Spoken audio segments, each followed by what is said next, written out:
Our entry into Constantinople the Great was made about noon or a little later, and they rang their bells until the very sky shook with the mingling of their sounds. When we reached the first gate of the king's palace, we found there about 100 men, with an officer on a platform, and I heard them saying, "Sarakinu, Sarakinu," which means Muslims. They would not let us enter, and when those who were with the khatun said that they belonged to their party, they answered, "They cannot enter except by permission," so we stayed at the gate. One of the khatun's party sent a messenger to tell her of this while she was still with her father. She told him about us, and he gave orders that we should enter, and assigned us a house near the khatun's house. He wrote on our behalf an order that we should not be abused wheresoever we went in the city, and this order was proclaimed by the bazaars. We stayed indoors for 3 days, receiving from the khatun gifts of flour, bread, sheep, chicken, butter, fruit, fish, money, and beds, and on the 4th day we had an audience of the Sultan. On the 4th day after our arrival in Constantinople, the khatun sent the slave Sunbul the Indian to me, and he took my hand and led me into the palace. We passed through 4 gateways, each of which had archways in which were foot soldiers with their weapons, their officer being on a carpeted platform. When we reached the 5th gateway, the slave Sunbul left me, and going inside with 4 Greek youths who searched me to see that I had no knife on my person. The officer said to me, "This is the custom of theirs. Every person who enters the king's presence, be he noble or private citizen, foreigner or native, must be searched. The same practice is observed also in India." After they had searched me, the man in charge of the gate rose and took me by the hand and opened the gate. 4 of the men surrounded me, 2 of them holding my sleeves and 2 behind me, and brought me into a large hall, the walls of which were mosaic work, in which there were pictures of creatures, both animate and inanimate. In the centre there was a stream of water, with trees either side of it, and men were standing to the right and left, silent, not one of them speaking. In the midst of the hall, 3 men were standing to whom those 4 men delivered me. These took hold of my garments as the others had done, and on a signal from another man, led me forward. One of them was a Jew, and he said to me in Arabic, "Do not be afraid. This is their custom that they use with one who enters. I am the interpreter, and I come from Syria." So I asked him how I should salute the emperor, and he told me to say, "Assalamu alaikum." After this, I reached a great pavilion, where the emperor was seated on his throne, with his wife, the mother of the khatun, before him. At the foot of the throne were the khatun and her brothers, to the right of it 6 men, and to the left of it 4, and behind it 4, every one of them armed. The emperor signed to me, before I had saluted and reached him, to sit down for a moment, in order that my apprehension might be calmed. After doing so, I approached him and saluted him, and he signed to me to sit down, but I did not do so. He questioned me about Jerusalem, the sacred rock, the church of the Holy Sepulchre, the cradle of Jesus, and Bethlehem, and about the city of Abraham, then about Damascus, Cairo, Iraq, and Anatolia, and I answered all of his questions about these, the Jew interpreting between us. He was very pleased with my replies and said to his son, "Treat this man with honor and ensure his safety." Then he bestowed upon me a robe of honor and assigned me a horse with saddle and bridle, and an umbrella of the kind which the king carried above his head, that being a sign of protection. I requested him to designate someone to ride in the city with me every day, so that I might see its marvelous and rare sights and tell them of my own country, and he appointed a man as I had asked. They have a custom that anyone who wears the king's robe of honor and rides his horse is paraded around with trumpets, fifes, and drums, so that the people may see him. They do this mostly with the Turks who come from the territories of Sultan Özbeg, so that the people may not molest them, and I was paraded in this fashion through the bazaars.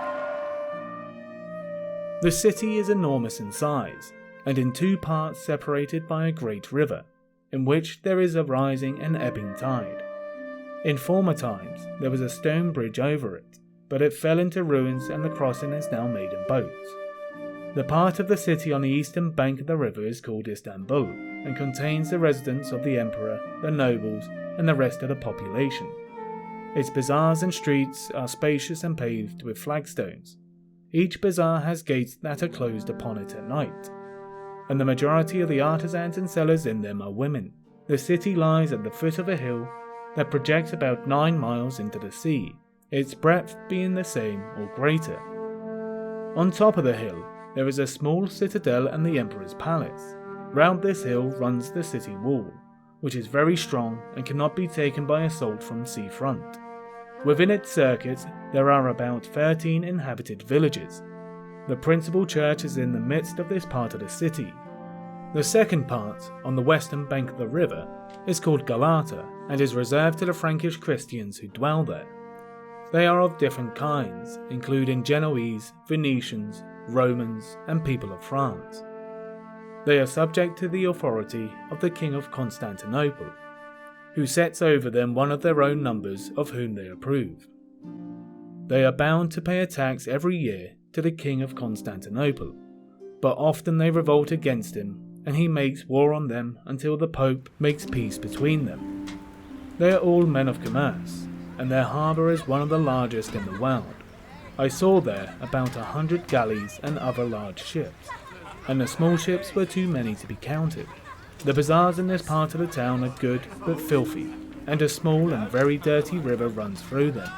Their churches too are filthy and mean. Of the great church I can only describe the exterior, for I did not see its interior.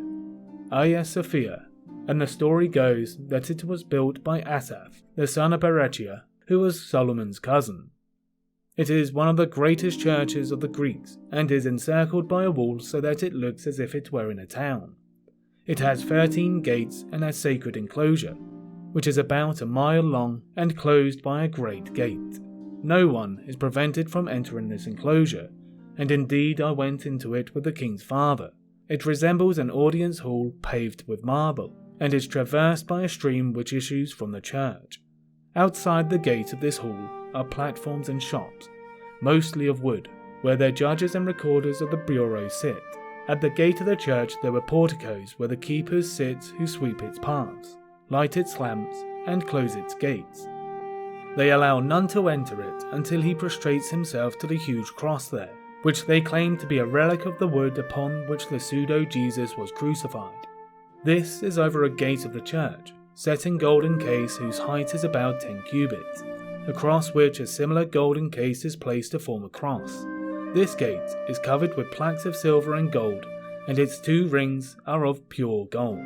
I was told that the number of monks and priests in this church runs into thousands, and that some of them are descendants of the apostles, and that inside it is another church exclusively for women, containing more than 1,000 virgins and still a greater number of women who devote themselves to religious practices. It is the custom of the king, the nobles, and the rest of the people to come every morning to visit this church. The Pope comes to visit it once a year. When he is 4 days' journey from the town, the king goes out to meet him and dismounts before him, and when he enters the city, walks on foot in front of him. During his stay in Constantinople, the king comes to salute him every morning and evening. A monastery is the Christian equivalent of a religious house or convent among the Muslim, and there are a great many such monasteries in Constantinople. Among them is a monastery that King George built outside Istanbul and opposite Galata, and 2 monasteries outside the principal church, to the right as one enters it. These 2 monasteries are inside a garden traversed by a stream of water. One of them is for men and the other for women. In each there is a church, and they are surrounded by the cells of men and women who have devoted themselves to religious exercises. Each monastery possesses pious endowments for the clothing and maintenance of the devotees. Inside every monastery there is a small convent designed for the ascetic retreat of the king who built it. For most of these kings, on reaching the age of 60 or 70, build a monastery and put their garments of air, investing their sons with the sovereignty, and occupying themselves with religious exercises for the rest of their lives.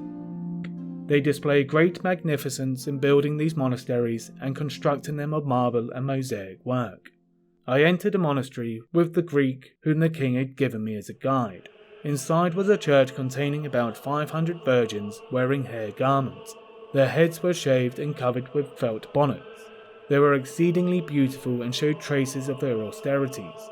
A youth sitting on a pulpit was reading the gospel to them in the most beautiful voice I have ever heard.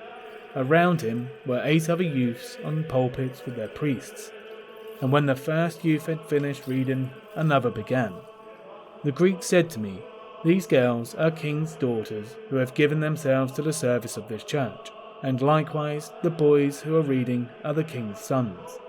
I entered with him also into the churches in which were daughters of the ministers, governors, and principal men of the city, and others where there were aged women and widows, and others where there were monks, each church containing 100 men or so. Most of the population of this city are monks, ascetics, and priests, and its churches are not to be counted as multitude. The inhabitants of this city, soldiers and civilians, small and great, carry over their heads huge parasols, both in winter and summer, and the women wear large turbans. I was out one day with my Greek guide when we met the former king Andronikos II, who had become a monk. He was walking on foot, wearing haircloth garments and a bonnet of felt, and he had a long white beard and a fine face, which bore traces of his austerities. Behind and before him was a body of monks, and he had a staff in his hand and a rosary on his neck. When the Greek saw him, he dismounted and said to me, "Dismount, for this is the king's father." When my guide saluted him, the king asked him about me, then stopped and sent for me. He took my hand and said to the Greek, "Say this to the Saracen. I clasp the hand which has entered Jerusalem, and the foot which has walked within the dome of the rock, and the great church of the Holy Sepulchre and Bethlehem." And he laid his hand upon my feet and passed it over his face. I was astonished at their good opinion of one who, though not of their religion, had entered these places. Then he took my hand, and as I walked with him, asked me about Jerusalem and the Christians who are there, and questioned me at length. I entered with him the sacred enclosure of the church, which we have described above. When we approached the principal gate, a party of priests and monks came out to salute him, for he is one of the chief men in monasticism, and on seeing them, let go of my hand.